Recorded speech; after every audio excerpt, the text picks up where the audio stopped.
Hi అందరికీ, బంగారు పప్పు పులుసు పెడుతున్నాను. ఇది ఆవ నూనెతో చేస్తున్నాను. ఆవ నూనె ఒరిస్సా వాళ్ళు ఎక్కువ యూజ్ చేస్తారు. వెయిట్ లాస్ అవ్వడానికి చాలా ఉపయోగపడుతుందండి. ఆవ నూనె మన బాడీకి మద్దన చేయడం వల్ల అక్కడ ఫ్యాట్ కూడా కరుగుతుందని అని చెప్తారు వాళ్ళు.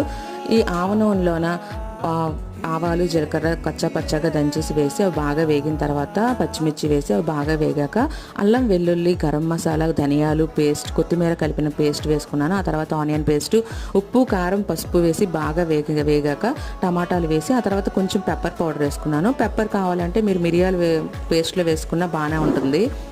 బాగా ఫ్రై అయిన తర్వాత చేప ముక్కలు క్లీన్ చేసి పెట్టేసుకున్నాను. వెనిగర్ వేసి ఆ చేప ముక్కలను వేసి అవి బాగా ఫ్రై అయ్యాక అందులోనే చింతపండు పులుసు, అలాగే చిన్న బెల్లం ముక్క బాగా మరిగాక ఫైనల్గా బెల్లం ముక్క వేస్తే బంగారు పాప పులుసు ఒరిస్సా స్టైల్లో రెడీ అయిపోయింది. ఇది చాలా చాలా బాగుంటుంది. ఆవ నూనె మీరు ఏ వంటలకైనా యూజ్ చేయండి, కాకపోతే అది బాగా వేడైన తర్వాత యూజ్ చేయండి, లేదంటే చేదు వచ్చేస్తుంది. ఇలా ట్రై చేయండి. పులుసు ఎలాగుందో కామెంట్ చేయండి.